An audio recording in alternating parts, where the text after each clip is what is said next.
I'm John Heard. I do the soil fertility extension work with Manitoba Agriculture here, and my chance today to talk about nitrogen placement with corn in Manitoba.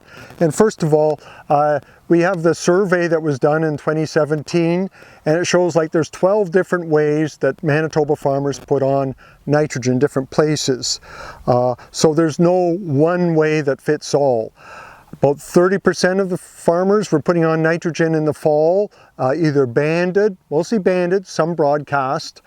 But with the fall we had last year, we know that did not happen. So farmers were probably forced into some of the other options.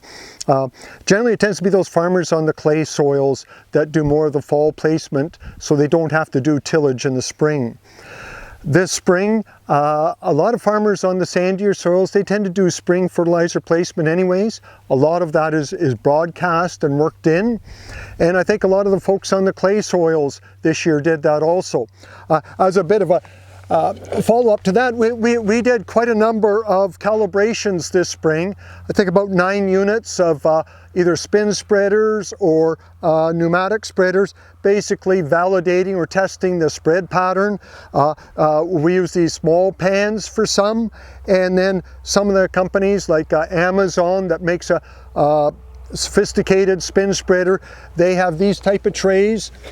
Nevertheless, we were pretty happy with the spread, but the Manitoba wind that we usually have does play havoc with those spread patterns.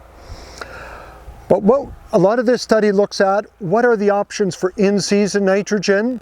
Our study showed that in 2017, only 10 to 15% of Manitoba farmers were doing in-season nitrogen in the corn crop. In Ontario, that's 3 times that. 30 to 45% of the farmers typically do in-season. And so some of this study is to look at, are there efficiencies to be gained by switching to some in-season nitrogen? This plot behind me here is looking at what if I'm doing in-soil injected nitrogen. This one here, they've had good closure. Don't know if you can see that, Mario, but there was a slot there that nitrogen was applied when corn was about, the 4 to 5 leaf stage. So I would think it'd be something about this size, and you had good closure.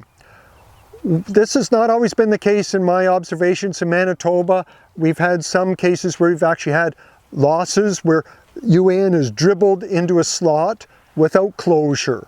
So we looked after that here. This spring I've been out to see some fields where anhydrous ammonia was applied, and because of the soil conditions, that slot closed poorly. And in some of the pictures to go with this, you'll see some of the leaf injury that resulted. When we're done here in the field, we're going to go to a farmer's and show you some of the hardware that can be used to make sure we get good slot closure.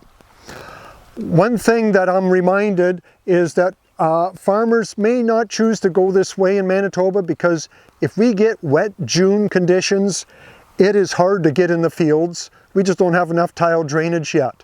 So if farmers are shut out, they could miss the window where the crop needs nitrogen.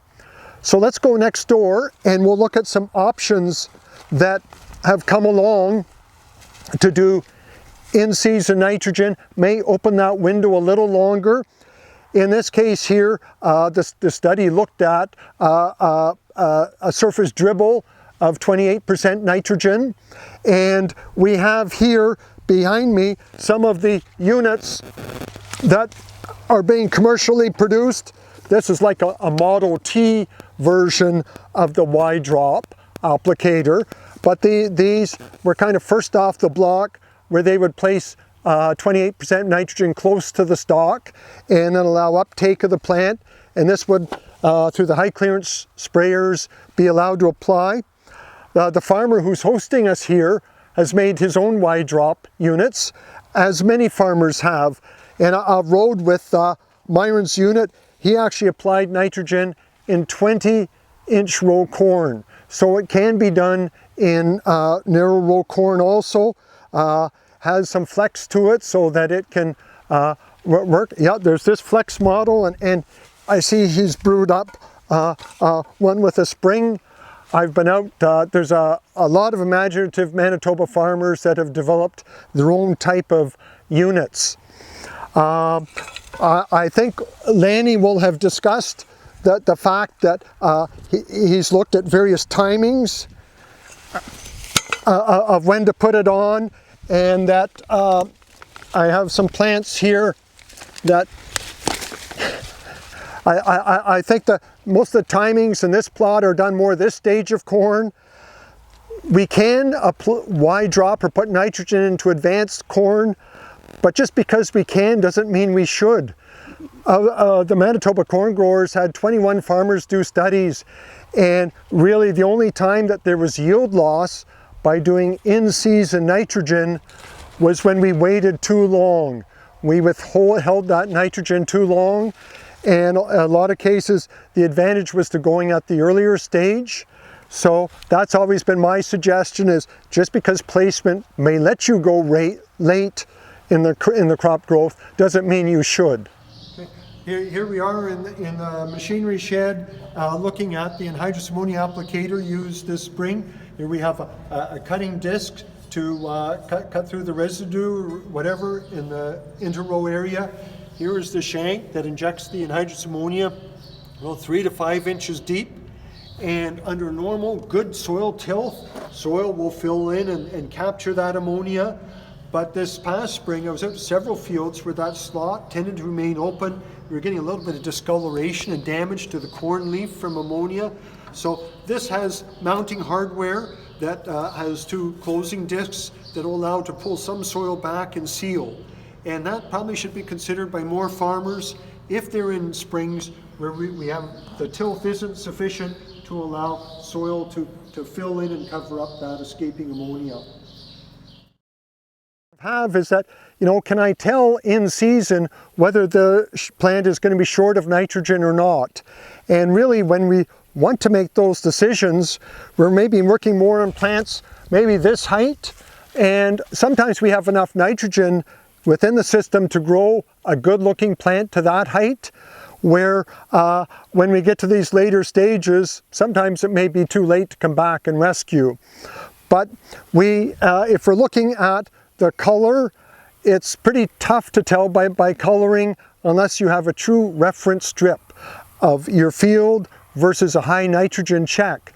So often when we're using sensors, you want to have a high nitrogen reference strip through that field that you can then contrast, the high reference versus the field. If you're seeing visually much of a difference, chances are there's been inadequate nitrogen available. Supplementation may be required. It's always nicer if we have a tool, a sensor or something that can do that. And I think that's some of the research here, is to see how soon can we detect those differences, because we do have instruments, or we do have the wide drop or other systems now that will allow us in there maybe to make supplemental applications. The problem in the past has been that we like to make that decision early. Sometimes those color differences don't manifest themselves until the crop is later